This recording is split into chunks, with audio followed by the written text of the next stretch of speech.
Hi అండి, welcome back to our channel. నేను లలితారామినేని.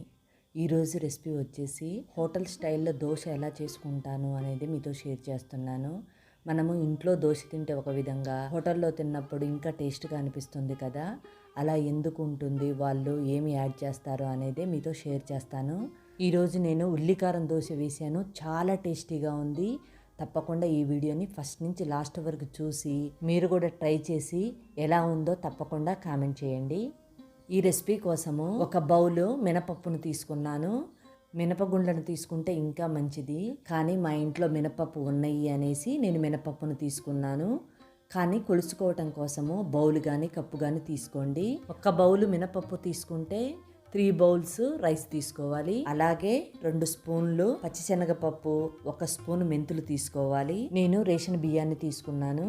ముందుగా వీటిని 2-3 సార్లు కడిగి నానబెట్టుకోవాలి. కనీసము 6-7 గంటలైనా నానేటట్లు చూసుకోవాలి. నేను వీటిని ఉదయం 11 గంటలకి నానబెట్టుకుంటున్నాను. వీటిని 7 అవర్స్ నానబెట్టిన తర్వాత 2-3 సార్లు కడగాలి. ఇలా పచ్చిశనగపప్పు కూడా వేసి నానబెట్టుకుంటే దోశలు వేసేటప్పుడు మంచి కలర్ వస్తాయండి. గ్రైండ్ చేసుకునే ముందు ఒక బౌల్లో 3 స్పూన్లంత అటుకులు తీసుకొని ఒకసారి కడిగి నానబెట్టుకోవాలి. ఇలా నానబెట్టుకున్న తర్వాత ఇప్పుడు పప్పుని గ్రైండ్ చేసుకోవాలి. మీరు కావాలనుకుంటే పప్పు బియ్యాన్ని నానబెట్టుకునేటప్పుడు కూడా అటుకులు వేసి నానబెట్టుకోవచ్చు, కానీ అటుకులు తొందరగా నానిపోతాయి కదా, అందుకే నేను ఇలా నానబెడతాను. పప్పుని మిక్సీలో తీసుకునేటప్పుడు మరీ నిండుగా కాకుండా కొంచెం ఎలుతుగా ఉండేటట్టు తీసుకోండి. ఇది కూడా తెలియదా అని అనుకుంటున్నారా? కానీ తెలియని వాళ్ళ కోసం అర్థమవుతుందని చెప్తున్నానండి. గ్రైండ్ చేసుకున్న తర్వాత పిండిని బట్టి కొంచెం పెద్ద గిన్నెను తీసుకోండి. పిండి పొంగినప్పుడు కింద పడిపోకుండా ఉంటుంది. ఇలా మెత్తగా ఉండేటట్లు గ్రైండ్ చేసుకోవాలి. నేను గ్రైండ్ చేసిన పిండిలో కొంచెం వాటర్ ఎక్కువగా పడ్డాయి, అందుకనే కొంచెం పలుసుగా ఉంది. కొంచెం గట్టిగా గ్రైండ్ చేసుకున్నా పర్వాలేదు. ఇలా మిగతా పప్పు బియ్యాన్ని కూడా గ్రైండ్ చేసుకోవాలి. ఇప్పుడు నానబెట్టుకున్న అటుకులు వేసి గ్రైండ్ చేసుకోవాలి. అటుకులకి బదులు కొంచెం అన్నం వేసైనా గ్రైండ్ చేసుకోవచ్చు, కానీ పిండి ఎక్కువ రోజులు ఉండకుండా చూసుకోవాలి. తెలియని వాళ్ళ కోసం చెప్తున్నాను, మెంతులు వేస్తే పిండి ఏమి చేదుండదండి. దోశలు క్రిస్పీగా చాలా టేస్టీగా ఉంటాయి.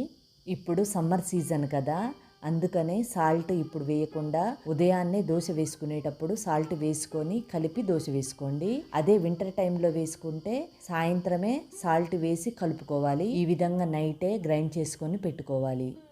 నెక్స్ట్ డే మార్నింగ్ దోశలోకి ముందుగా చట్నీ కోసము స్టవ్ వెలిగించి ఒక ప్యాన్ పెట్టుకొని ఆ ప్యాన్లో ఒక బౌలు వేరుశెనగ గుళ్ళు తీసుకున్నాను.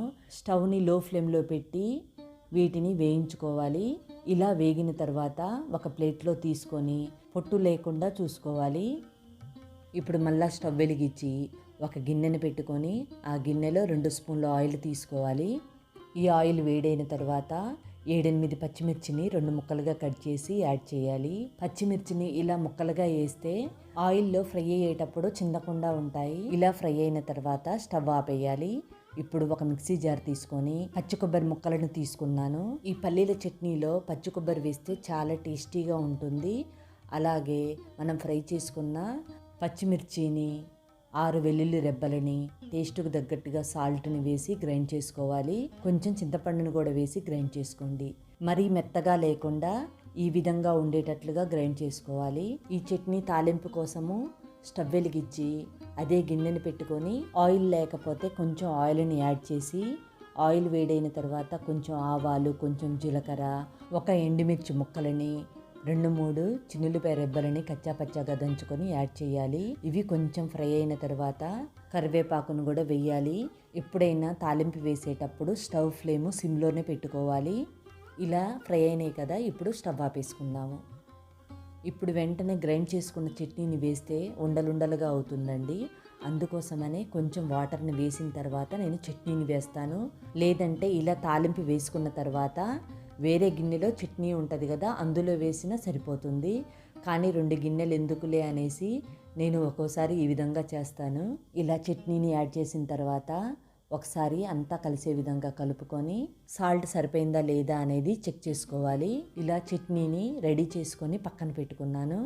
ఇప్పుడు ఉల్లి కారం కోసము ఒక బౌలు పెద్ద ఉల్లిపాయ ముక్కలు, ఒక 10 వెల్లుల్లి రెబ్బలు, 1.5 స్పూన్ కారము, టేస్ట్కి తగ్గట్టుగా సాల్ట్ వేసి గ్రైండ్ చేసుకోవాలి. ఈ విధంగా గ్రైండ్ చేసుకోవాలి. ఈ ఉల్లికారాన్ని కూడా పక్కన పెట్టుకోవాలి. చూడండి పిండి ఎలా ఫర్మెంటేషన్ అయిందో. గిన్నె పూర్తిగా నిండిపోయింది కదా, అందుకనే కొంచెం పెద్ద గిన్నె తీసుకోవాలి. ఇప్పుడు ఈ పిండిని అంతా ఒకసారి కలుపుకోవాలి. పిండిని కలిపేటప్పుడు ఒకే డైరెక్షన్లోనే కలుపుకోవాలి. ప్రస్తుతానికి మా ఇంట్లో ఇద్దరమే ఉన్నాం కాబట్టి కొంచెం పిండిని బౌల్లో తీసుకొని మిగతా పిండిని ఫ్రిడ్జ్లో పెట్టాను. ఇప్పుడు ఈ పిండిలో కొంచెం వాటర్ని యాడ్ చేసి ఒకే డైరెక్షన్లో కలుపుకోవాలి. ఇప్పుడు కొంచెం సాల్ట్ వేసి కలుపుకోవాలి. యాక్చువల్గా ఎక్కువ మంది మా ఫ్రెండ్స్ నార్త్లో ఉన్నారు. వాళ్ళకి దోశ గురించి ఎక్కువ డౌట్స్ ఉన్నాయి. అందుకే నేను ఈ విధంగా అర్థమయ్యేటట్లుగా చెప్తున్నాను. నేను ఎలా చెప్తున్నానో సబ్ టైటిల్స్లో అలానే వస్తుంది కదా, వాళ్ళు చదువుకుంటారు. దోశ పిండి ఇలా కన్సిస్టెన్సీ ఉండే విధంగా చూసుకోవాలి. ఇప్పుడు స్టవ్ వెలిగించి ఒక దోశ ప్యాన్ పెట్టుకొని దోశ ప్యాన్ వేడైన తర్వాత దోశ వేసుకోవాలి. ఇలా రౌండ్గా ఒకే డైరెక్షన్లో ఉండేటట్లుగా దోశను వేసుకోవాలి. ఇలా దోశ వేసిన తర్వాత ఆయిల్ వేసుకోవాలి. ఆయిల్ వేస్తేనే దోశ టేస్టీగా ఉంటుంది. ఇలా కొంచెం కాలిన తర్వాత తిప్పివేయండి. చూసారా మంచి కలర్గా ఎలా వచ్చిందో దోశ. ఇలా రెండో వైపు కూడా కాలిన తర్వాత ఒక ప్లేట్లోకి తీసుకోండి. స్టవ్ ఫ్లేము మీడియంలో ఉండేటట్లు చూసుకోవాలి. ఇప్పుడు ఉల్లికారం దోశ వేద్దాము. దానికి నార్మల్గానే దోశ వేసుకొని ఇప్పుడు దీని మీద ఉల్లికారం వేయాలి. ఈ విధంగా ఉల్లికారం వేసి అంతా స్ప్రెడ్ చేసుకోవాలి. ఈసారి మీరు ఉల్లికారం దోశ వేసుకొని తినండి, చాలా టేస్టీగా ఉంటుంది.